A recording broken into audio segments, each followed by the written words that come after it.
Hello and welcome to Beyond Business, the program where we look at the latest trends in the global economy.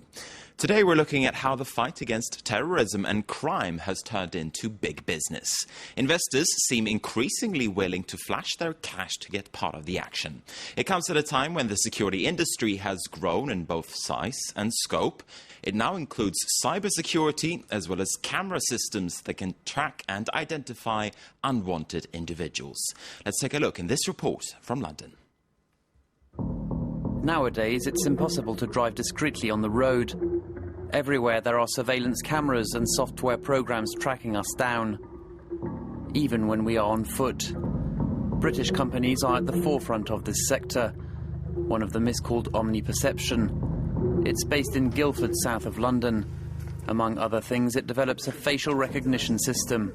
If you're looking for bad people, then if a person who's banned from a store walks in, you can escort them off the premises.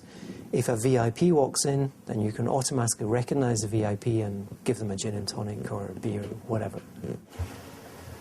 Our visit here failed to go unnoticed. The computer immediately spotted us. The facial recognition camera that's at our door is constantly looking for people on our watch list. It will take pictures of people as they walk in the door, and that's exactly what has happened here. So a picture of Minel has been captured and the alarm was generated. These Big Brother technologies face a promising future. There are statistics out there at the moment which are saying that face recognition will be growing around about 30 to 35% per annum per year. And these are huge growth figures. So there's a big opportunity for us. Surveillance of casinos, of private and public areas, the industry is booming. Richard Lever from Britain is the head of Blue Star Capital, an investment fund that specialises in the security sector. His fund owns OmniPerception. We meet him in his London office. Homeland security is very much a benevolent sector crossing many different applications and areas and touching people's lives to help and enrich lives. But it's coming really from funding which has come out of the defence world. Most of the managers at Blue Star Capital are defence experts. There's a former police officer, military specialists, a former member of the British Special Forces. Richard Lever explains that most of Blue Star Capital's investments take place in Britain. Is it a kind of economic protectionism? We wouldn't seek to protect our companies in that sense. One has to nurture a company to become a global leader in its area, and necessarily that means outside the UK. And traditionally, companies that have done very well in this sphere in the UK do very well in America. In the US, the Chertoff Group is a security consultancy firm and a major partner of Blue Star Capital. The Chertoff Group is headed by Secretary Michael Chertoff, who, as you know, was the Secretary of State in the US for Homeland Security under George Bush. And we have a very close working relationship with Chertoff Group, both in Washington and in London. But they're more a risk management consulting group. This British firm, with its investment funds specialised in the security sector, is unique in Europe. It means Anglo-Saxon firms in this area are currently far ahead of their European rivals. At check-in desks, spot checks with mobile. OK, for more now we can turn to Michael Weatherseed, who's General Manager of Millipol. It's an annual security technology exhibition which alternates between Paris and Qatar's capital, Doha. Welcome to the programme. Thank you. Now, what kind of interest is there in security technologies like facial recognition that we just saw there in that report? There's a great deal of interest.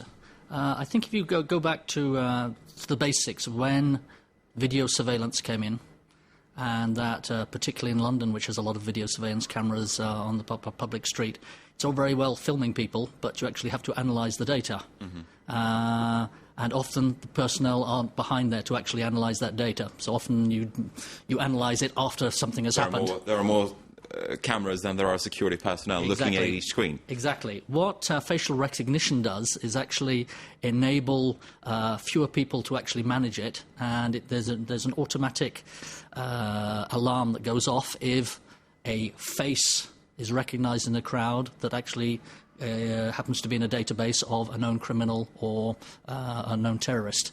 So it actually enables people to react quickly rather than after the event. And just to add on to it, I mean, we talk about facial recognition. That's one step forward. The next step, which actually exists as well, is actually a camera being able to identify behaviour of people that is suspicious. All right, people who look nervous, basically. Not necessarily, just people behaving in a suspicious way, where they're trying to hide or actually trying to hide away, or various things, so that you can pre-identify potential problems. What other trends are there when it comes to security technologies? Actually, at the moment, the security is still a huge subject. It's still a big issue for all governments. But at the same time, governments, particularly in the financial crisis that Europe is going through at the moment, are also trying to watch their budgets. So what governments are trying to do are looking for technologies that will help them save money, be more efficient.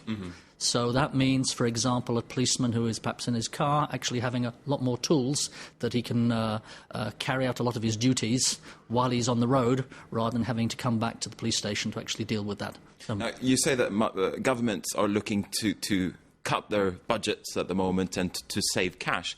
Does that mean then that this sector, is it growing or is it shrinking at this stage? The sector is certainly, it has been growing for several years. I think it's stabilising now. I wouldn't say it's declining in terms of that, but governments on the whole are looking at their total budgets. But security is obviously something that they don't particularly want to limit.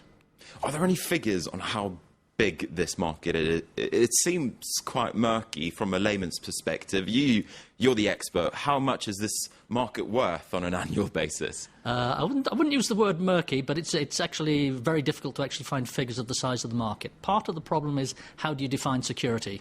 Do you include in there private security firms? Do you include locks? Do you include alarms that go into protecting factories? But there are no generalised figures. The governments don't actually publicise how much they spend on, let us call it, homeland security. But the major problem is actually defining what we mean by security. How do you define it? I would define it in different ways. I would split it. Milipol looks after internal state security.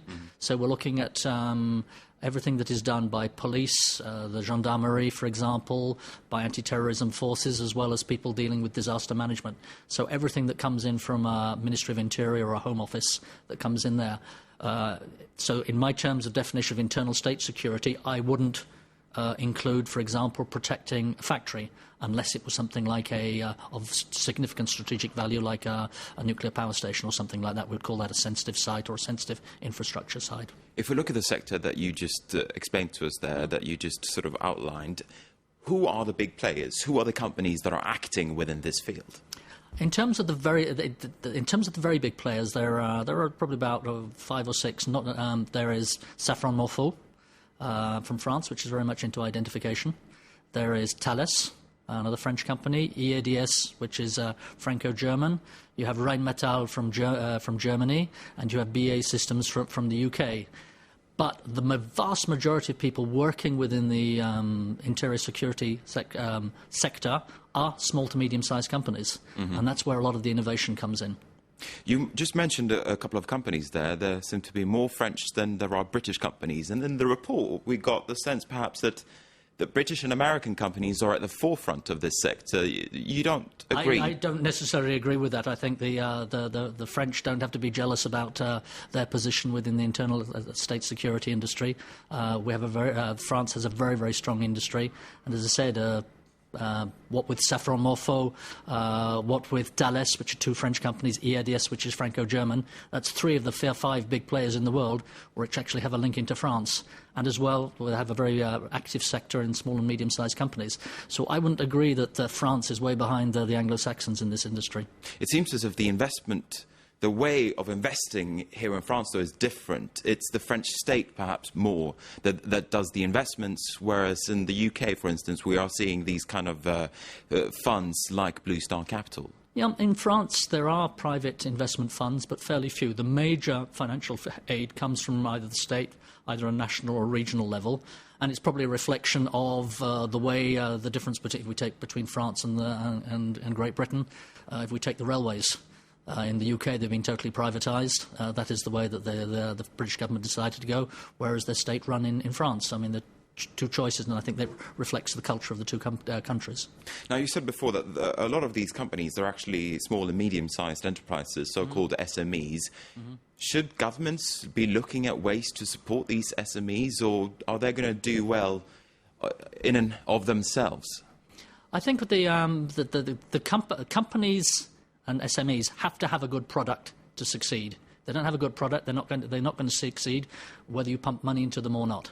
So I think that there's a point of in that if you don't have the good product, you're not going to work. So yes, to support them. There are a lot of support mechanisms available. A lot of them are not known by SMEs. But I think one point to make here is that it's not just the security industry that is being supported. Lots of other industries, SMEs, are being supported through government subsidies. They're trying to encourage innovation. They're trying to encourage export. They're trying to encourage job creation, just like every other government does. It's all about innovation, by the sounds of it. Innovation is the key word in terms of security. Technological innovation is basically the most important aspect of it. All right, as in many other businesses. Michael Weatherseed, thanks very much indeed for taking the time to speak to us here at France 24. Thank you, Marcus. And with that, we're going to wrap up this programme. Thanks for watching Beyond Business and France 24. Do stay with us. More news is coming next.